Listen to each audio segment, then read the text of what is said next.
கர்த்தருடைய சமூகத்துக்காக ஸ்தோத்திரம் பண்ணுவோம்.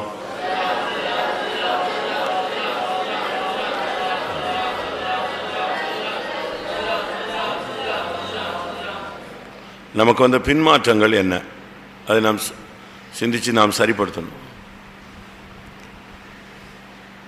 ஆபிரகாமுக்கு நாட்களில் ஒரு பஞ்சம் வந்தது. அவன் உடனடியாக எகிப்துக்கு போய்விட்டான். ஈசாக்கின் காலத்தில் ஒரு பஞ்சம் வந்தது. அவன் உடனே பெலிஸ்தரின் தேசத்துக்கு போய்விட்டான். நகோமியின் காலங்களில் ஒரு பஞ்சம் வந்தது. உடனே அவள் புருஷன் எல்லாம் சேர்ந்து மோவாபுக்கு போய்விட்டார்கள். சுனேமியாளுக்கு ஒரு காலங்களில் ஒரு பஞ்சம் வந்தது. அவளும் தேசத்தை விட்டு போய்விட்டாள். ஆனால் தாவீதுக்கு பஞ்சம் வந்தது. அவன் தேவ சமூகத்தில் விசாரித்து காரணத்தை கண்டுபிடித்து சரிப்படுத்தினான். நாம் ஒரு சூழ்நிலை வந்த உடனே, சூழ்நிலை மாறின உடனே நாம் ஏதாவது ஒரு பாதையில் போயிடக்கூடாது. வாசிங்க ஆதியாகமம். பின்னால் கேட்குதா? பின்னால் கேட்குதா? ஆதியாகமம். ஆபிரகாம் நாட்களில் பஞ்சம் வந்தபோது அவன் தன்னுடைய மனைவியை அழைத்து கொண்டு, ஆதியாகமம் 12:10, அத்தேசத்திலே பஞ்சம் உண்டாயிற்று. தேசத்திலே பஞ்சம் குடிதாயிருந்தபடியால் ஆபிரகாம் எகிப்து தேசத்திலே தங்கும்படி அவ்விடத்துக்கு போனான். ஆபிரகாமுடைய காலங்களில் ஒரு பஞ்சம். இவன் டக்குன்னு எகிப்துக்கு போயிட்டான். பின்மாற்றங்கிறது எப்போ வரும்னு தெரியாது, திடீர்னு வரும். நம்ம போராட்டங்கள் எப்போ வரும்னு தெரியாது. நாம் அதில் கவனமாக நிற்கணும். ஆதியாகமம் 26:1. ஆபிரகாமின் நாட்களில் உண்டான பஞ்சத்தை அல்லாமல் பின்னும் ஒரு பஞ்சம் தேசத்தில் உண்டாயிற்று. அப்பொழுது ஈசாக்கு பெலிஸ்தருக்கு ராஜாவாகிய அபிமெலேக்கின் இடத்தில் கேராருக்கு போனான். கர்த்தர் அவனுக்கு தரிசனமாகி, நீ எகிப்துக்கு போகாமல் நான் உனக்கு சொல்லும் தேசத்திலே குடியிரு. பாருங்க, இவன் அடுத்த ரூட்ல போயிட்டான். அப்பா எகிப்துக்கு போனா, பையன் எங்க போயிட்டாரு? பெலிஸ்தரின் தேசத்துக்கு போயிட்டாரு. இதுதான் இன்னைக்கு நடக்கு. பஞ்சங்கிறது நம்ம ஒரு ஆளுக்கு மட்டும் வர்றதில்லை. இப்போ தேசத்தில் பஞ்சம்னா முழு தேசத்துக்கு தான் என்ன வருது? பஞ்சம் உண்டாது. பிரச்சனை ஒரு ஆளுக்கு மட்டும் இல்லை. ஒவ்வொரு வீட்லையும் நீங்கள் போய் விசாரிங்க, ஒவ்வொரு வீட்லையும் என்ன இருக்கு? வீட்டுக்கு வீடு வாசப்படி உண்டு. வசதி உள்ளவனுக்கு அவனுக்கு ஏற்ற மாதிரி பிரச்சனை. அவன் 1 கோடி ரூபா டேன் பவர் பண்ணுறான், பயங்கரமாக டேன் ஓவர் பண்ணுறான், பயங்கர பிஸ்னஸ். அவன்கிட்ட போய் கேட்டிங்கன்னா அவன் ஒரு 50 லட்சம் ரூபா இணைஞ்சிருக்கேன், வாங்கி போட்டிருக்கேன்மா, அதுக்கு நான் வட்டி கட்டிகிட்டு இருக்கேன்மா. அப்படி தானே? தினக்கூலிக்காரன்ட்ட போய் கேட்டிங்கன்னா டெய்லி எனக்கு 400 ரூபா கிடைக்குதுங்க, 300 ரூபா கிடைக்குதுங்க அப்படின்னா பார்த்தா அவனுக்கு டெய்லி 280 ரூபாய்க்கு என்ன இருக்குது? பிரச்சனை இருக்குது. மிச்சத்தை வச்சு தான் குடும்பத்தை ஓட்டணும். இப்படி தான் எல்லாருக்கும் பிரச்சனைகள் இருக்குது. ஒருத்தனுக்கு வியாதி பிரச்சனை, ஒருத்தனுக்கு மனைவி பிரச்சனை, ஒருத்திக்கு புருஷன் பிரச்சனை, ஒருத்தனுக்கு சொத்து பிரச்சனை, ஒருத்தனுக்கு நிலத்தில் பிரச்சனை, ஒருத்தனுக்கு வேலை ஸ்தலத்தில் பிரச்சனை, ஒருத்தனுக்கு சரீரத்தில் போராட்டம், மனதில் போராட்டம். இப்படி ஏதாவது ஒரு போராட்டம் ஏதாவது ஒரு வீதியில் ஒருத்தனை சுழற்சியில் சந்திச்சுக்கிட்டே இருக்கும். அது ஒரு சுழற்சி, வீல்ஸ், சக்கரம். அப்படி இருக்கும்போது நாம் எங்கே போகிறோம்? பிரச்சனை வந்த உடனே எங்கிட்டு போகிறோம்? எங்கே போனோம்? போகிறோம் இல்லை, எங்கே போனோம்? எகிப்துக்கு போயிட்டீங்களா? இல்லை பெலிஸ்தரின் தேசத்துக்கு போயிட்டீங்களா? எங்க போனீங்க? பிரச்சனை அதிகரித்த உடனே நாம் இந்த நாட்களில் எங்கே போகிறோம்? 2 ராஜாக்களில், சூனேமியாளுடைய காலங்களில் பஞ்சம் வந்துருச்சு. 2 ராஜாக்கள் 7ஆம் அதிகாரத்தில் பயங்கரமான பஞ்சம். பஞ்சம்னா சாதாரண பஞ்சம் இல்லை, சத்துருடைய முற்றுகை தான் ஒரு பஞ்சமாக மாறி வந்துச்சு. 25 6:25 2 ராஜாக்கள் 6:25. அதனால் சமாரியாவிலே கொடிய பஞ்சம் உண்டாயிற்று. ஒரு கழுதை தலை 80 வெள்ளிக்காசுக்கும் புறாக்களுக்கு போடுகிற கார்படி பயிறு 5 வெள்ளிக்காசுக்கும் விற்கப்படும் மட்டும் அதை முற்றுகை போட்டார்கள். கொடிய பஞ்சம். கொடிய பஞ்சம்னா சாதாரண பஞ்சம் இல்ல. இந்த பஞ்சத்துல பிள்ளையெல்லாம் சாப்பிட ஆரம்பிச்சிட்டாங்க. 28. ராஜா பின்னையும் அவளை பார்த்து, உனக்கு என்ன வேண்டும் என்று கேட்டான். அதற்கு அவள், இந்த ஸ்திரீ என்னை நோக்கி, உன் மகனை தா, அவனை இன்று தின்போம், நாளைக்கு என் மகனை தின்போம் என்றாள். எப்படி இருக்கும் பஞ்சம்? பஞ்சம் எவ்வளவு மோசமா இருந்துச்சுன்னு பாருங்க. அவ்வளவு கொடிய பஞ்சத்துல தேசம் போகுது. இப்ப தீர்க்கதரிசி சொல்றான், நீ எங்கேயாவது போய் பொழைச்சிக்கோ, எஸ்கேப் ஆயிடுன்னு சொல்லிட்டான். 7 வருஷம் பஞ்சம் இருக்கும்னு சொல்லிட்டான். 8ஆம் அதிகாரம் 1ஆம் வசனம். எலிசா தான் உயிர்ப்பித்த பிள்ளையின் தாயாகிய ஸ்திரீயை நோக்கி, நீ உன் வீட்டாரோடு கூட எழுந்து புறப்பட்டு போய் எங்கேயாகிலும் சஞ்சரி, கர்த்தர் பஞ்சத்தை வருவிப்பார், அது 7 வருஷம் தேசத்தில் இருக்கும் என்று சொல்லி இருந்தான். திரும்பவும் ஒரு பஞ்சம் வருது. இப்போ 7 வருஷம் பஞ்சம் இருக்குங்க. ஒரு வருஷம் இல்ல, எத்தனை வருஷம்? 7 வருஷம். இவன் சொல்ல எங்கேயாவது போயிடுன்னு. அவன் எங்க போயிட்டா? 2ஆம் வசனம். ராஜா ஆசகேலை நோக்கி, 2ஆம் வசனம். அந்த ஸ்திரீ எழுந்து தேவனுடைய மனுஷன் சொன்ன வார்த்தையின்படி செய்து தன் வீட்டாரோடு கூட புறப்பட்டு பெலிஸ்தரின் தேசத்தில் போய் 7 வருஷம் சஞ்சரித்தார். ஒவ்வொரு ஆளும் ஒவ்வொரு இடத்துக்கு கிளம்பிடுறாங்க. சூழ்நிலை மாறினா நீ உடனே கிளம்பிடக்கூடாது. யாராவது தீர்க்கதரிசி சொல்லுவாங்க, நீங்கள் இந்த சபையில் இருக்கிறது நல்லா இல்லை, நீங்கள் இந்த சபைக்கு போன பிறகு தான் இந்த சபைக்கு பாருங்க, ஆமாம் நான் ஒரு ஆவிக்குரிய மனுஷன் தானே, உடனே இவங்க கிளம்பிடுவாங்க. ரூத்து 1ஆம் அதிகாரம் 1ஆம் வசனம்.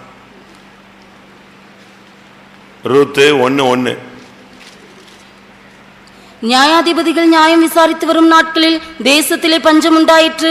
அப்பொழுது யூதாவில் உள்ள பெத்லகேம் ஊரானாகிய ஒரு மனுஷன் தன் மனைவியோடும் 2 குமாரோடும் மோவாப் தேசத்திலே போய் சஞ்சரித்தான். ஒன்னு எகிப்துக்கு போகுது, ஒன்னு பெலிஸ்தருக்கு போகுது, ஒன்னு எங்க போகுது? மோவாவுக்கு போகுது. ஒன்னு உலகத்து பக்கம் போகுது, ஒன்னு மாம்சத்தின் பக்கம் போகுது, ஒன்னு பிசாசின் பக்கம் போகுது. அப்படிதானே? சரிதானா? ஒன்னு உலகத்து பக்கம் போகுது. பஞ்சம் வந்த உடனே ஆபிரகாம் எங்கிட்டு போயிட்டான்? எகிப்து. அடுத்து சுனேமியாலும் ஈசாக்கும் பெலிஸ்தர் தேசம். நகோமி புருஷன் பிள்ளைகள்லாம் எங்க? மோவாப். பிரச்சனைன்னு வந்த உடனே ஒரு விசுவாசி டக்குன்னு உலகத்தில் போய் சிக்கிறான். இதான் நடக்கு. அடுத்து இன்னொருத்தருக்கு பிரச்சனைன்னு சொன்னா உடனே சரீர பிரகாரமான போராட்டங்கள்ல விழுந்துடுறது, மாம்சத்துல போய் சிக்கிடுவாங்க. மாம்சீக தோல்வி. இன்னும் ஒரு சிலர் பிசாசுக்கு வாயிலே போய் விழுந்துடுறான். அவன் வச்சிருக்க கண்ணிலேயே வேலை செய்யறான். கரெக்டா? அவன் விரிச்சு வைக்கிறான் கண்ணி, இவன் நேர போய் கால அது உள்ள வச்சு மாட்டிடுறான். நமக்கு இப்ப கடந்த ராபோஜனத்திலிருந்து இந்த ராபோஜனம் வரைக்கும் வந்த பிரச்சனையில நீங்க எங்க போனீங்க? உலகத்துல போய் சிக்கிட்டீங்களா? மாம்சத்துல போய் சிக்கிட்டீங்களா? பிசாசின் கண்ணியில போய் சிக்கிட்டீங்களா? நீங்களே நம்மளே யோசிச்சு பார்க்கணும். அந்த பண பிரச்சனை வந்தபோது நம்ம விசுவாசத்தை விட்டுட்டோமா? இந்த மாம்சீக போராட்டங்கள் வந்தபோது நம்ம எப்படி விட்டுட்டோம்? எதை விட்டுட்டோம்? எந்த இடத்துல நாம் போய் இப்படி உலக ஆவியில் போய் சிக்கிட்டோம்? எப்போ போய் நான் பரிசுத்தவங்கள்ட்ட ஐக்கியம் வைக்காம உலகத்து மனுஷன்ட்ட ஐக்கியம் வச்சுட்டோம்? இந்த ஃப்ரெண்ட்ஷிப்பால் நமக்கு வந்த பாதிப்பு என்ன? இந்த ஃபெல்லோஷிப்பில் இல்லை நமக்கு மேன்மை என்ன? இதெல்லாம் நீங்கள் கொஞ்சம் ஆராய்ச்சி பண்ணி பார்த்தீங்களா? ஏங்க பயங்கர பிரச்சனை, எங்கே போகிறது? ஊழியக்காரங்கிட்ட போனால் அவங்க வெளியே சொல்லிடுவாங்க, விசுவாசிகள்கிட்ட போனால் ரோட்டில் சொல்லி கொடுத்துட்றான். அதனால தான் நான் எங்கே போனேன் அப்படின்னு சொல்லிட்டு அதுக்கு ஒரு காரணம் கேட்டு அதுக்காக பிசாசிட்ட போய் விடுவேன். நம்ம என்ன செஞ்சிடறோம் தெரியுமா? எதிரிக்கு எதிரி நண்பன்கிற ஒரு பாலிசிக்கு போயிடுறோம். சரி அங்கேயாவது போயிடுவோம், எப்படியாவது விடுதலை கிடைச்சா போதும். உங்களுடைய வாழ்க்கையில் பஞ்சம் வந்துச்சா? வசனம் கேட்கக்கூடாத பஞ்சம், தரிசனம் இல்லாத பஞ்சம், ஜபம் இல்லாத பஞ்சம், பணம் இல்லாத பஞ்சம், கர்த்தருடைய வார்த்தையை கேட்க முடியாத அளவு பஞ்சம், இப்படிலாம் வரும்போது ரொம்ப கவனமாக இருக்கணும். பஞ்சம் வந்துருச்சுன்னு உடனே சூனேமியாளுக்கு யாரோ ஒரு தீர்க்கதரிசி சொல்லிட்டா, நீ எஸ்கேப் ஆகிட்டு 7 வருஷம் பயங்கரமாக பஞ்சம் இருக்கும், நீ ஓடியே போயிடுன்னு. அவ உடனே பார்த்தா நேர புறப்பட்டு பெலிஸ்தரின் தேசத்துக்கு ஓடிட்டா. இதே மாதிரிதான் யாருக்கு சொல்லி கொடுத்துருப்பாங்க? நகோமியுடைய புருஷன் பேர் என்ன? எலிமெலேக். அவனுக்கு சொல்லி கொடுத்தாங்க, தம்பி நீ இங்கே இருந்தேன்னா அவன் 2 பையங்களும் செத்து போயிடுவான், நீயும் செத்த, உன் மனைவியும் போயிடுவா, புறப்படுனாங்க. அவன் உடனே நேர புறப்பட்டு எங்க போயிட்டான்? மோவாப். மோவாப்னா என்ன? பாவ சந்ததி. லோத்துக்கும் மகளுக்கும் பிறந்தது. காலத்துக்கும் உள்ள வரக்கூடாதுன்ட்டார் ஆண்டவர். காலத்துக்கும் 10 தலைமுறை மட்டும் என்றைக்கும் என்னுடைய சந்நிதியில் என்ன செய்யக்கூடாது? மோவாப் உள்ள வரக்கூடாது. அப்படி ஒரு மாம்சீகமான வாழ்க்கையில போய் யார் விழுந்தது? நகோமி புருஷன். இதுல பெரிய பியூட்டி என்னன்னா 3 பேர் செத்து போயிட்டாங்க, தப்புனது ஒரு ஆள் தான். மாம்சத்துல போய் விழுந்தினா உன் ஜீவியம் நஷ்டமாயிடும். மாம்சத்துல மோவாப் வந்து மாம்சத்தின் உச்சகட்டம், தாறுமாறான உறவு. அப்பாவுக்கும் மகளுக்குன்னா எப்படி இருக்கும்?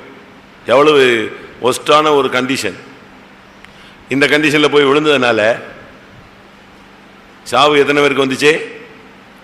தகப்பன் செத்துட்டான். அதாவது ஜெயஜீவியம் ஃபுல்லா நஷ்டமாயிடுச்சு. ஆண்கள் அவ்வளவு பேர் அவுட்டு, 3 பேர் அவுட்டு. ஜெயஜீவியம் சுத்தமா கிடையாது, போயே போயிடுச்சு. அதுமா வேத வசனம் சொல்லுது நீதிமொழியில, அவள் வீடு பாதாளத்துக்கு போகும் வழி, மரணத்துக்கு போகும் வழி. மாம்சத்தின் உச்சகட்டத்தில் சிக்கிட்டீங்கன்னா உங்களை கொண்டு போய் மரணத்துல தான் நிப்பாட்டும். வேற வழியே இல்லாம நகோமி உட்கார்ந்து ஆண்டவரை குறை சொன்னான். ஆண்டவர் சர்வ வல்லவர் எனக்கு கசப்பை கட்டளையிட்டார். நம்ம ஆளுங்க வந்து எல்லாத்துக்கும் குறை சொல்றது யாரை தான்? சபையை குறை சொல்லுவான், சத்தியத்தை குறை சொல்லுவான், தன்னை மட்டும் குறையே சொல்ல மாட்டான்.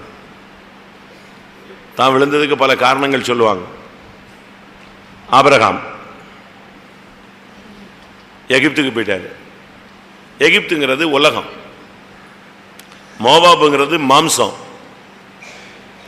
மோவாபுங்கிறது மாம்சம், எகிப்துங்கிறது உலகம். ஆனா இந்த எகிப்துக்கு போய் நல்லா பாடம் படிச்சாங்க. யாரு? ஆபிரகாம். அங்க போனா அவன் மனைவியை அவன் பிடிச்சு வச்சுக்கிட்டான். அதுக்கு பிறகுதான் இவர் வந்து இல்ல, அவ வந்து இப்படி சொன்னா சகோதரி, அப்படி பார்த்தா மனைவினா. அவன் சொன்னா முதல்ல இவளை கூட்டு போய் சேர்றா, போ கிளம்பு, என் தேசத்தை எங்கிட்டா வேற எங்கிட்டா போன்னு சொல்லி துரத்தி விட்டான். அவளுக்கு ஒரு கொஞ்சம் காசை கொடுத்து முக்காடு நல்லா போட்டுக்கோமா அப்படின்னு சொல்லி அனுப்பிவிட்டான். இருக்கா அப்படி இருக்கா பைபிள்ல? இது உன் முக்காட்டுக்கு வச்சுக்கோ, போ கிளம்பு கிளம்பு, இந்த ஏரியா விட்டுனான். உலகம் இந்த கேவலம்லாம் பட்டு அவமானப்பட்டு திரும்பி வந்ததுனால தான் ஆபிரகாம் தன்னுடைய மகனை எலியேசர் வந்து அவசியப்பட்டா பொண்ணு எடுக்கிறதுக்கு எகிப்துக்கு போகலாமா, உங்கள் பையனை கூட்டு போகலாமான்னதுக்கு என்ன சொன்னான்? ஐயோ அப்படி ஒரு கல்யாணமே வேண்டாப்பா, என் பிள்ளை எங்கே கொண்டு போயிடாத, நான் எகிப்துக்கு போய் சீரழிஞ்சு கேவலப்பட்டு அவமானப்பட்டது போதும், என் பிள்ளை எங்கே போகக்கூடாது. பட்டாதாங்க தெரியும், முட்டின பிறகுதான் குனியணும்னு தெரியும். நம்ம ஆளுங்களுக்கு கவனமாக இருக்கணும். எகிப்து உலகம். இன்னைக்கு அநேகர் உலகத்தில் போறதுக்கு ரொம்ப ஆசைப்படுறாங்க. பெண்டிகாஸ்ட்னா ஒயிட்டும்பாங்க, இப்போ பெண்டிகாஸ்ட்னா கலர்ஃபுல் பெண்டிகாஸ்ட், மாடர்ன் பெண்டிகாஸ்ட். பூவே போடக்கூடாது. பூ வைக்கவே மாட்டோம்ல. ஆனால் என்ன போடுவோம்? வீட்டில் இருக்கிற கட்டணை பார்த்தா எல்லாம் பூ தான், எல்லாமே பூ பூ பூ, எல்லாம் பிளாஸ்டிக்காக வாங்கி வீட்டில். ஒரு வீட்டுக்கு போகிறேன், பிளாஸ்டிக்கில் பொக்கையே ஒரு 30 இருக்கும் போல் இருக்கு. அதாவது வேற வழி இல்லாமல் விட்டுருக்காங்க இவங்க, அவ்வளோதான். ஆனால் அதான் என்ன செஞ்சுருக்காங்க, வாங்கி வச்சு இருக்கா. பெண்டிகாஸ்ட்னு சொன்னால் 100% நிற்கணும்.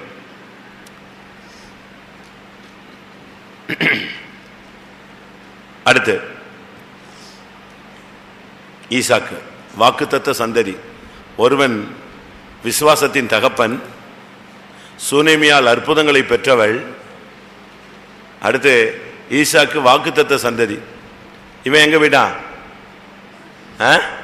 பெலிஸ்தர். பெலிஸ்தருங்கிறது பிசாசின் அடையாளம். பிசாசு, பெலிஸ்தர் வந்து ஒரு பிசாசு. எப்பெல்லாம் தேவனுடைய ஜனங்கள் அப்படி தலையை தூக்குறானோ இவன் வருவான். யார் வருவா? இஸ்ரவேல் ஜனங்கள் எப்பெல்லாம் கொஞ்சம் அப்படி தலையை தூக்கி கொஞ்சம் துளிர் விடுறானோ அவ்வளவுதான், உடனே யார் வந்துடுவா? நீ உன்னை கூப்பிடவே வேண்டாம், உடனே வந்துடுவான். ஸ்பாட்டுக்கு வர்றதே அந்த ஆவி, அது எங்கிருந்து அவனை இழுத்துட்டு வருமோ தெரியாது, அந்த ஆவி ஓடி வந்துடும். இஸ்ரவேல் ஜனங்கள் சவுல் ராஜாவா மாற போற டைம் எழுத்து வந்தது யாரு? இஸ்ரவேலர் தான், பெலிஸ்தர் தான்.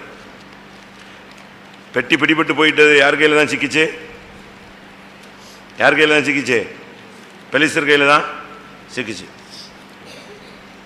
1 சாமுவேல் 4:1-2. சாமுவேலின் வார்த்தை இஸ்ரவேலுக்கெல்லாம் வந்தது. இஸ்ரவேலர் பெலிஸ்தருக்கு விரோதமாக யுத்தம் செய்ய புறப்பட்டு எபெனேசருக்கு சமீபத்தில் பாளையம் இறங்கினார்கள். பெலிஸ்தரோ ஆப்பெக்கிலே பாளையம் இறங்கி இருந்தார்கள். பெலிஸ்தர் இஸ்ரவேலருக்கு விரோதமாய் பாளையம் இறங்கினார்கள். பெலிஸ்தரோ ஆப்பெக்கிலே பாளையம் இறங்கி இருந்தார்கள். அவன் ரெடியா இருக்கான், எனி டைம் இவனை போட்டுரும் எப்பெல்லாம். அடுத்து 1 சாமுவேல்ல 17ஆம் அதிகாரத்தில் பார்த்தீங்கன்னா சவுல் வந்துட்டான் உடனே 17:1. பெலிஸ்தர் யுத்தம் அணுகிறதற்கு தங்கள் சேனைகளை சேர்த்து யூதாவில் உள்ள சோக்கோவிலே ஒருமித்து கூடி சோக்கோவுக்கும் அசெக்காவுக்கும் நடுவே இருக்கிற எபேஸ் தம்மீமிலே பாளையம் இறங்கினார்கள். பாத்தீங்களா? அங்கதான் கோலியாத் வர்றான். 19ஆம் வசனம். அப்பொழுது சவுலும் அவர்களும் இஸ்ரவேலர் எல்லாரும் ஏலா பள்ளத்தாக்கிலே பெலிஸ்தரோட யுத்தம் பண்ணி கொண்டிருந்தார்கள். சவுல் காலத்திலையும் தாவீது காலத்திலையும் இந்த பெலிஸ்தர் விடாம போராடினாங்க. அபிஷேகம் பெற்றவனுக்கு விரோதமா இந்த பிசாசு விடமாது. ஒரு சின்ன பிரச்சனைனாலும் வந்துருவான், உடனே வந்துருவான். அந்த ஆவி இவங்க நல்லா இருந்தா பிடிக்காது, எவனை விழுங்கலாமோ என்று வகை தேடி சுற்றி திரிகிற ஒரு ஆவி. அந்த ஆவி சவுல் ராஜாவாயிட்டான் அப்படின்னா வந்துருவான். இஸ்ரவேல் ஜனங்கள் துளுத்துட்டாங்க, வந்துருவான். அடுத்து 1 சாமுவேல் இல்ல 2 சாமுவேல பாருங்க, 5ஆம் அதிகாரம் 17. தாவீதை இஸ்ரவேலின் மேல் ராஜாவாக அபிஷேகம் பண்ணினார்கள் என்று பெலிஸ்தர் கேள்விப்பட்ட போது அவர்கள் எல்லாரும் தாவீதை தேடும்படி வந்தார்கள். அதை தாவீது கேட்டபோது ஒரு அரண்மனைப்பான இடத்துக்கு போனான்.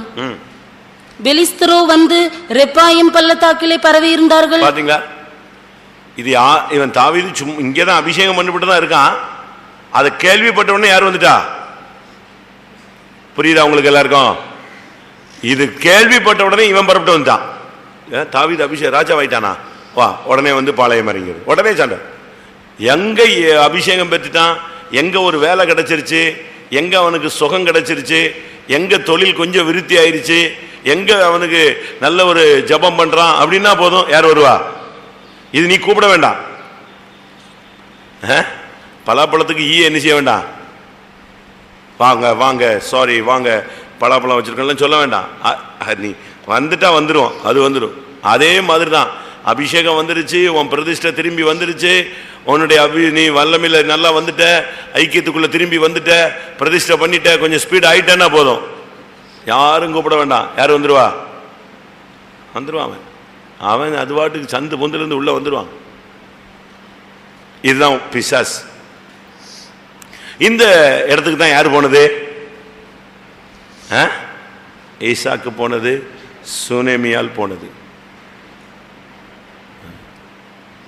நகோமி மோவாபுக்கு போயிட்டா, ஆபிரகாம் எகிப்துக்கு போனான். இப்போ கடந்த கால வாழ்க்கையில் நமக்கு பிரச்சனை வந்தபோது நீங்க எங்க போனீங்கன்னு சொல்லுங்க.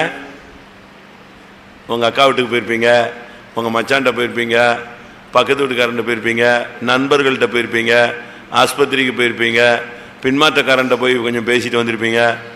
நான் இப்படித்தான் இருக்கேன், அப்படித்தான் இருக்கேன், இது எந்த பிரச்சனை, அது அந்த பிரச்சனை. எங்கெல்லாம் நீங்க போனீங்கன்னு பாருங்களேன். இல்ல புரிஞ்சோ புரியாமலோ போய் பிசாசின் வாயிலேயே பொத்துன்னு விழுந்துட்டீங்களா? உங்களுக்கே தெரியும். ஆனா 2 சாமுவேல்ல தாவீது நாட்கள்ல பஞ்சம் வந்துச்சு. 21:1. தாவீதின் நாட்களில் 3 வருஷம் ஓயாத பஞ்சம் உண்டாயிருந்தது. அப்பொழுது தாவீது கர்த்தருடைய சமூகத்தில் விசாரித்தான். ஏன் ஆண்டவரே பஞ்சம், என்ன விஷயம் பஞ்சம், எதனால பிரச்சனை? உடனே ஆண்டவர்கிட்ட விசாரிச்சு அதை கிளியர் பண்றதுக்கு அவன் ட்ரை பண்ணிட்டான். வாழ்க்கையில பிரச்சனை வரும், உடனே ஆண்டவர்கிட்ட போங்க. அவர் ஒரு நல்ல கவுன்சிலர், அவர்கிட்ட போய் ஆலோசகர்கிட்ட கேளுங்க.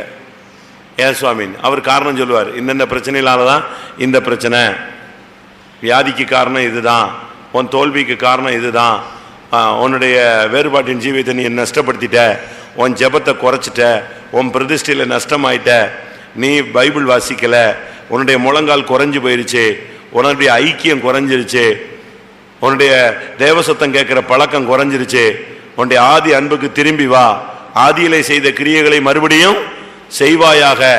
இப்படி நீ ஆண்டவர்கிட்ட நெருங்கி போய் விசாரிச்சா அவர் உனக்கு சொல்லி தருவார் என்னென்ன ப்ராப்ளம், என்னென்ன இதை நீங்க கிளியர் பண்ணும்போது அந்த பஞ்சம் உங்களை விட்டு நீங்கிடும். இதே போல 2 சாமுவேல் 24 தாவீது ஒரு சின்ன தப்பு பண்றான். அப்போ ஒரு கொஸ்டின் வருது. 2 சாமுவேல் 24:13. அப்படியே காத் தாவீதினிடத்தில் வந்து அவனை நோக்கி, உம்முடைய தேசத்திலே 7 வருஷம் பஞ்சம் வர வேண்டுமோ, அல்லது 3 மாதம் உம்முடைய சத்துருக்கள் உம்மை பின்தொடர நீர் அவர்களுக்கு முன்பாக ஓடிப்போக வேண்டுமோ, அல்லது உம்முடைய தேசத்திலே 3 நாள் கொள்ளை நோய் உண்டாக வேண்டுமோ? இப்போதும் என்னை அனுப்பினவருக்கு நான் என்ன மறு உத்தரவு கொண்டு போக வேண்டும் என்பதை நீர் யோசித்து பாரும் என்று சொன்னான். பஞ்சத்துக்கு காரணம் சொல்றார் பாருங்க, பஞ்சத்துக்கு காரணம் சொல்றார். இந்த வசனத்தை கொஞ்சம் திருத்திக்கணும். நீங்க என்ன 7 வருஷம் பஞ்சம் இல்லை, அது 7ங்கிறது பிரிண்டிங் மிஸ்டேக்.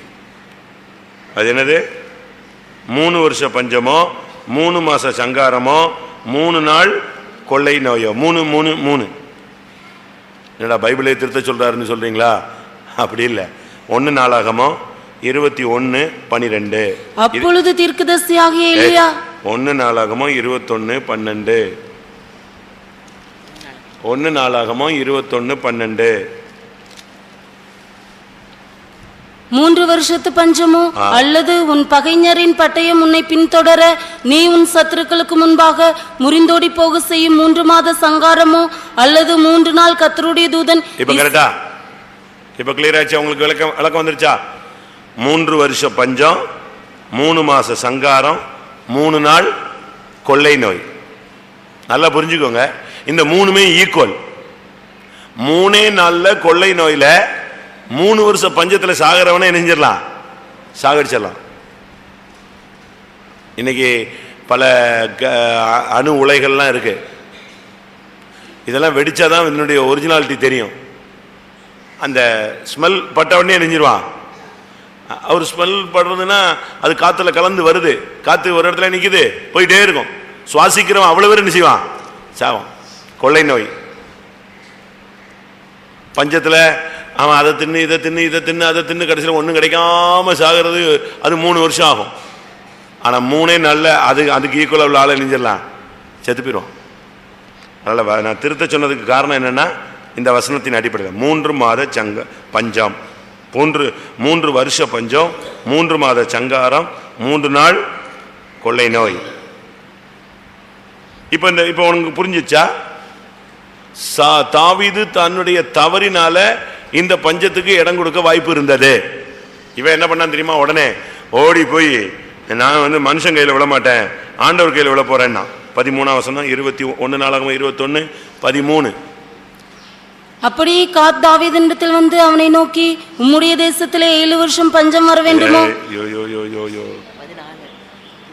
அப்பொழுது தாவீது காத்தை நோக்கி, கொடிய இடுக்கணில் அகப்பட்டிருக்கிறேன், இப்போது நாம் கர்த்தருடைய கையிலே விழுவோமாக, அவருடைய இரக்கங்கள் மகா பெரியது, மனுஷர் கையிலே விழாதிருப்பேனாக என்றான். இப்பொழுது நான் கர்த்தருடைய கையில் விழுவேனாக, மனுஷருடைய கையில் நான் விழாதிருப்பேனாக. எப்படிப்பட்ட ஒரு ஜெபம் பண்றான் பாருங்க. நான் 1 சாமுவேல் 21 சொல்லப்பட்டது அது வேற பஞ்சம். அது 3 வருஷம் கண்டினியூவா பஞ்சம் இருந்து அதை கிளியர் பண்ணிட்டாங்க. அதுக்கு காரணம் சவுலுடைய இரத்த பிரியனான ஆவியினால வந்த சாபம்னு அந்த பஞ்சத்தை கண்டுபிடிச்சிட்டான். அப்படித்தானே? தாவீது கர்த்தருடைய சமூகத்தில் விசாரித்தான். கிபியோனியரை கொன்று போட்ட சவுலுக்காகவும் இரத்த பிரியரான அவன் வீட்டாருக்காகவும் இது உண்டாயிற்று. முதல்ல பிரச்சனை வந்ததுக்கு காரணத்தை கண்டுபிடிக்காம நீயா போய் பிசாசின் கையில் விழக்கூடாது. பிரச்சனை வந்ததுக்கு காரணம் என்னங்கிறத கண்டுபிடிச்சு தாழ்த்தி ஒப்புரவாகி ஆண்டவருடைய சமூகத்தில் அழுது உபவாசம் போட்டு தேவனுடைய பாதத்தை பிடிக்காம அதை விட்டுட்டு நீயா போய் மாம்சீகமா ஒரு முடிவெடுக்க கூடாது. இல்ல நீயா போய் ஒரு பிரச்சனையில போய் சிக்கிக்கொள்ளக்கூடாது. உலகத்தில் போய் சிக்கக்கூடாது, மாம்சத்தில் விழக்கூடாது, அடுத்து பிசாசின் வாயில போய் நீயே விழக்கூடாது. அதுக்கு காரணத்தை கண்டுபிடிச்சான் தாவீது, அதை கிளியர் பண்ணான். சவுலுடைய 7 பிள்ளைகளை அன்னைக்கு கொன்னான். சவுலுடைய 7 குமாரரை அன்றைக்கு கொன்றான். அப்படின்னு என்ன அர்த்தம்? உன் பிரச்சனைக்கு காரணமான பிரச்சனையினுடைய தீவிரமான பிசாசனை துண்டிக்கணும், சுபாவத்தை துண்டிக்கணும், பழக்க வழக்கத்தை துண்டிக்கணும், கெட்ட உறவுகளை துண்டிக்கணும். தேவனுக்கு பிரியம் இல்லாததிலிருந்து உனக்கு ஒரு வேறுபாட்டின் ஜீவியத்தை நீ கொண்டு வரணும். அதுக்கு கிடைச்ச உடனே அவன் சொல்லிட்டான், சவுல் குடும்பத்தில் உள்ள 7 பேரை கொண்டுட்டா இந்த பஞ்சம் நின்றுமா? நின்றும், உடனே செய்யன்னு சொல்லிட்டான். அடுத்து நம்ம இப்ப வாசிச்சது 1 நாளாகமம் 21 படிச்சது, அவன் இவனுடைய தவறு. ஜனத்தை என்ன சொல்லி ஒரு பெரிய பிரச்சனையில சிக்கிட்டான். இப்போ ஒரு கொஸ்டின் வருது, உனக்கு என்ன வேணும்? 3 வருஷம் பஞ்சம் வேணுமா அப்படின்னு. இவன் சொன்னா, இந்த விஷயத்துல நான் எங்க போக மாட்டேன், நான் எகிப்துக்கு போக மாட்டேன், பெலிஸ்தருக்கு போக மாட்டேன், மோவாப்ட போக மாட்டேன், நான் யார் கையில போய் விழ போறேன்? மனுஷன் கையிலே விழ மாட்டேன். யார் கையில விழ போறேன்? தேவனுடைய கையில் போய் விழுவேனாக. இப்ப நீங்க யோசிங்க, கடந்த கால ஊழியத்தில் வந்த பிரச்சனைக்கு நீங்க காரணம் கண்டுபிடிச்சிட்டீங்களா? இல்ல இல்ல இல்ல என்னை இப்படி சொல்லிட்டாங்க, இப்படியே நான் போயிடுறேன், என் மேல அபாண்டமா சொல்லிட்டாங்க, நான் தப்பே சொல்லாம செஞ்சிட்டாங்க, அதனால தப்பு செஞ்சா தப்பு இல்லைன்னு யோசிக்கிறேன்.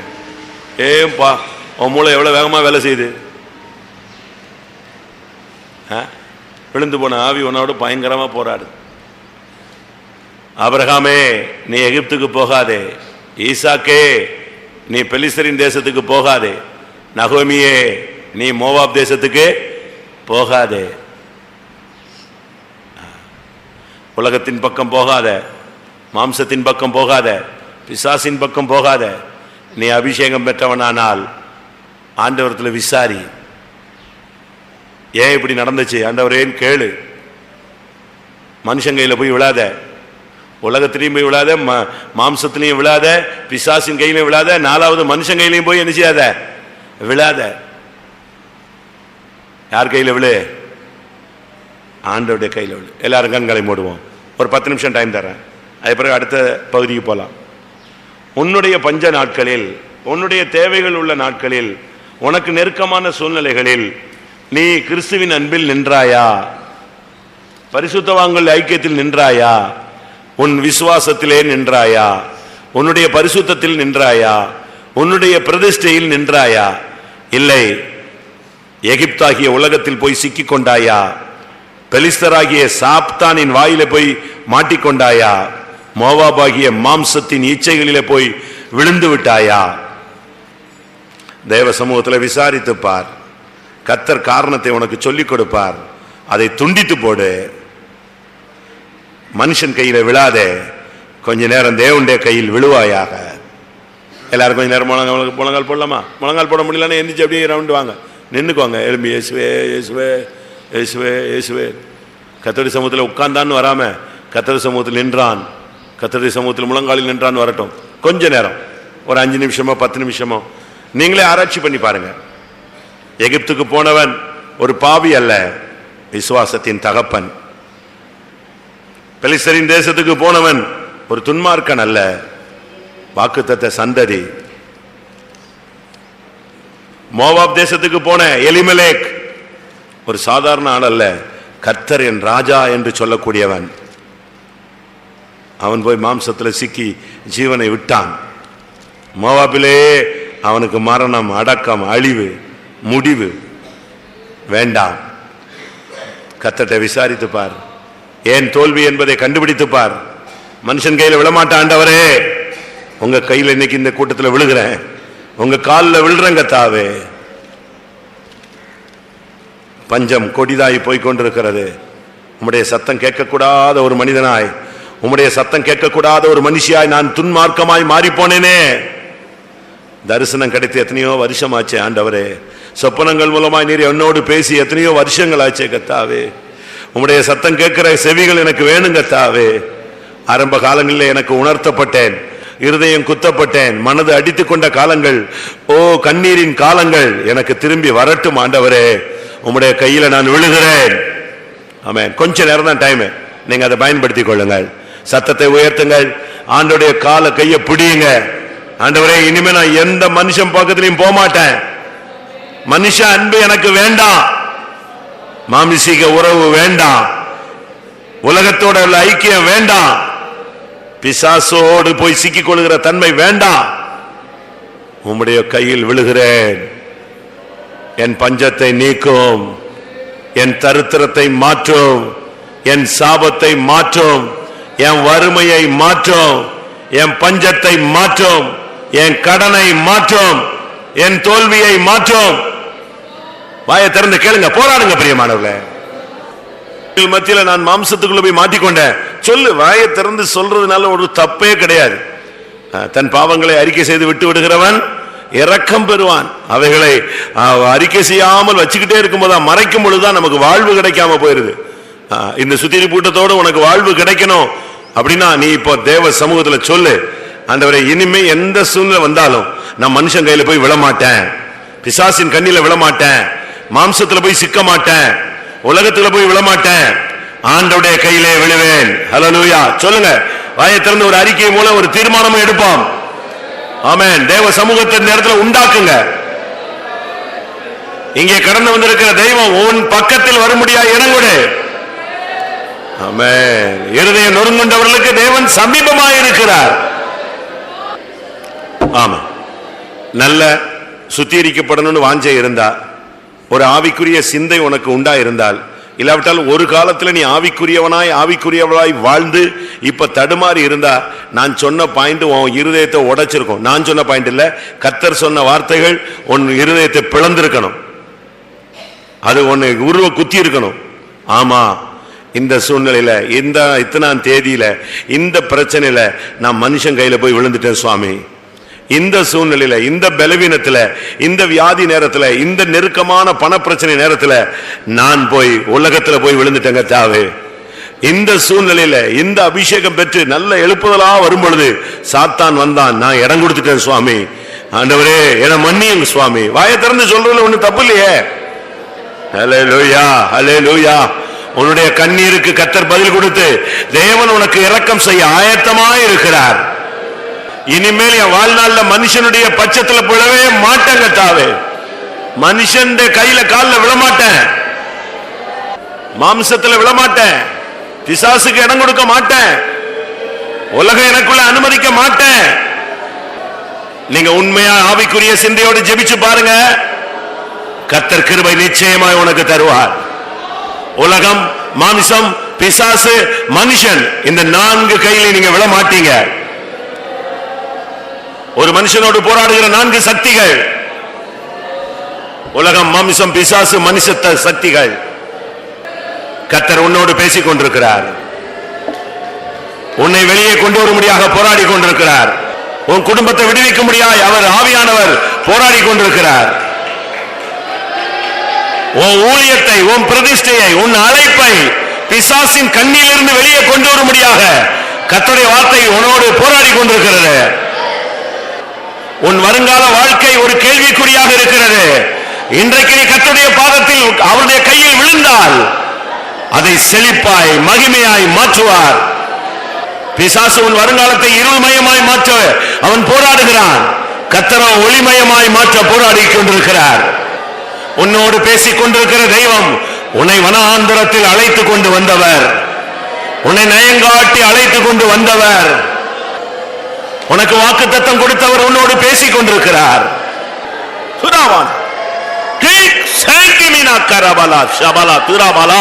துராபாலா துராபானாக்கா துராபானியா. சொல்லு, வாயை திறந்து சொல்லு, மனுஷன் கையிலே விட மாட்டேன். நீ அபிஷேகம் பண்ணப்பட்ட தாவீதா இருந்தால் இந்த வார்த்தை உன் வாயிலிருந்து வரும். எந்த கொடிய இடுக்கணில் நீ அகப்பட்டாலும் மனுஷன் கையில் விட மாட்டேன் என்ற அறிக்கை உனக்குள் வரட்டும். ஹல்லேலூயா. ஹபா ஹபா நிமா நம ஹானியா சே சிபினா கரா திபினா மங்கரா திரா ரக்கர பக்கர பக்க திதிகர பக்கர பக்கர பக்க துரா. ஆமென். இப்போ நீ எடுக்கிற முடிவை பரிசுத்த ஆவியானவர் முத்திரை குத்த போகிறார். நீ என்ன சொல்றியோ, ஆண்டவரே நான் மனுஷன் கையில விழ மாட்டேன்னா அது அப்படியே ஆக கடவுள்னு சொல்லுவார். நான் பிசாசின் கண்ணில இனிமே விழ மாட்டேன், உலகத்தின் பக்கத்துல நான் விழ மாட்டேன், மாம்சத்துல சிக்க மாட்டேன். கர்த்தாவே, என் வாழ்க்கை உமக்குரியது. ஹல்லேலூயா. என் பிள்ளைகள் உமக்குரியவர்கள், என் வாழ்க்கை உமக்குரியது. ஹல்லேலூயா. நீ சொல்லு, ஆவியானவர் முத்திரிக்கட்டும். உன் ஆத்மாவில் இருக்கிற கலக்கம் நீங்கும். அப்படின்னா கர்த்தர் உனக்கு வழியை திறக்கிறார் என்று அர்த்தம். இரக்கம் செய்யும் தகப்பனே, நானும் என்னுடைய ஜனங்களும் உலக மாமிசம் பிசாசு மனுஷன் கையில எக்காலத்தில் விழக்கூடாது. உங்களுடைய கையில விழுகிறோம். எல்லாரும் ஒருமித்து சொல்லுங்க, ஹல்லேலூயா. நானும் என்னுடைய சபையும் என்னுடைய ஜனங்களும் என் சந்ததிகளும் ஒருபோதும் உலக மாமிசம் பிசாசு மனுஷன் கையில விழக்கூடாது. வாழ்நாளெல்லாம் உம்முடைய கையில மாத்திரம் விழணும் ஆண்டவரே. உண்மையாகவே வேத வசனத்துக்கு முன்பாக என்னை தியானிக்கும் போது நான் ஒரு விசுவாசியாக இருந்தும் வாக்குத்தத்த சந்ததியாக இருந்தும் தேவன் என் ராஜா என்று சொல்லியும் அபிஷேகம் பண்ணப்பட்டவனாக இருந்தும் சூழ்நிலைகளின் மத்தியிலே, நெருக்கத்தின் மத்தியிலே, தேவைகளின் மத்தியிலே சந்தர்ப்பங்கள் அமைந்த பொழுது நான் என் வேலை ஸ்தலத்தில், தொழில் ஸ்தலத்தில், குடும்பத்தில், சபையில், ஊழியத்தில் நான் சில இடங்களில் மாம்சத்தில் சிக்கியிருக்கிறேன். பிசாசின் பிடியிலே விழுந்திருக்கிறேன். உலக இச்சைகளுக்குள்ளே, உலக ஆவிகளுக்குள்ளே, ஆடம்பரங்கள், ஆசைகளுக்குள்ளே, உலகத்தின் பிரச்சனைகள், நெருக்கங்களுக்குள்ளே நான் சிக்கியிருக்கிறேன். சூழ்நிலைகள் மத்தியிலே நான் மனுஷர்கள் கையில் விழுந்து விட்டேன். நான் அதை உணர்கிறேன். அது தவறு, எவ்வளவு பெரிய தவறு என்பதை கர்த்தருடைய சன்னிதானத்தில் நான் விளங்கிக் கொண்டேன். கர்த்தர் அதை எனக்கு மன்னிக்க வேண்டும் என்று சொல்லுகிறவர்கள் எழும்பி அறிக்கையிடலாம். அறிக்கையின் முடிவில் நீங்கள் ஒரு வார்த்தையை பிரதிஷ்டையாய் பண்ண வேண்டும். இனிமேல் நான் கர்த்தருடைய கையில் மாத்திரம் விழுவேன் என்ற ஒரு தீர்மானத்தோடு நீங்கள் அறிக்கை செய்து முடியுங்கள். கர்த்தர் இன்றைக்கு சபையை சந்திக்க போகிறார். ஒரு கண்ணீரின் ஆவி சபையில் வரப்போகிறது. ஒரு பிரதிஷ்டையின் ஆவி சபைக்குள்ளே வரப்போகிறது. கர்த்தர் அநேகருக்கு கை கொடுக்க போகிறார், தூக்கிவிட போகிறார். நேரத்தை பயன்படுத்துங்கள். ஆயத்திறந்து சொல்லு, நான் மனுஷன் கையில் போய் விழுந்துட்டேன், மாம்சத்தில் சிக்கிட்டேன், உலகத்தின் பிரச்சனைகள், கட்டுகள், குழப்பங்களில் விழுந்து விட்டேன், பிசாசுக்கு இடம் கொடுத்து விட்டேன், கோபத்தில், வேகத்தில், வறுமையில், கடன் நேரங்களில், இல்லாமை இயலாமை சூழ்நிலைகளில். சத்தமா சொல்லுங்க, பாவியாகிய என் மேல் கிருபையாயிரும் என்று அந்த ஆயக்காரன் பரிதபித்தது போல சிங்காசனத்தை நோக்கி முறையிடும் நேரம் வந்துவிட்டது. உன்னுடைய அறிக்கை ஒரு கூக்குரலாக தேவசந்நிதியில் எட்டுமானால் கர்த்தர் அந்த உண்மையான பிரச்சனையை கண்டு உன்னை விடுவிக்க இறங்கி வருவார். மன்னியமாண்டவரே, உன் அறிக்கை உண்மையா இருக்குமானால், உனக்குள்ளே தேவன் ஒரு உணர்வை தந்திருப்பது உண்மையானால், உன்னை ஜெயத்தின் அபிஷேகத்தினால் நிரப்புவது உண்மை. உன் குடும்பத்துக்கு விரோதமாய், உன் ஊழியத்துக்கு விரோதமாய், நாசரேத்து சபைக்கு விரோதமாய் உருவப்பட்ட பட்டயத்தோடு நிற்க கண்ட அந்த தூதன் இன்றைக்கு அந்த பட்டயத்தை உரையிலே போடுவான். உன் குடும்பத்துக்கு விரோதமான வல்லமை இன்றைக்கு முடிவுக்கு வரும். உன் குடும்பத்துக்கும் உன் பிள்ளைகளுக்கு விரோதமான, உன் வேலைக்கும் உன் தொழிலுக்கும் விரோதமான, உன் ஊழியத்துக்கும் உன் தெய்வீகத்துக்கு விரோதமான பட்டயம் இன்றைக்கு இயேசுவின் நாமத்தில் உரையிலே போடப்படும். விசுவாசிக்கிறாயோ? பஞ்சத்தின் ஆவி, சங்காரத்தின் ஆவி, கொள்ளை நோயின் ஆவி, பட்டயத்தின் ஆவி இயேசுவின் நாமத்தில் உன் அறிக்கையோடு அழிந்து போவதாக.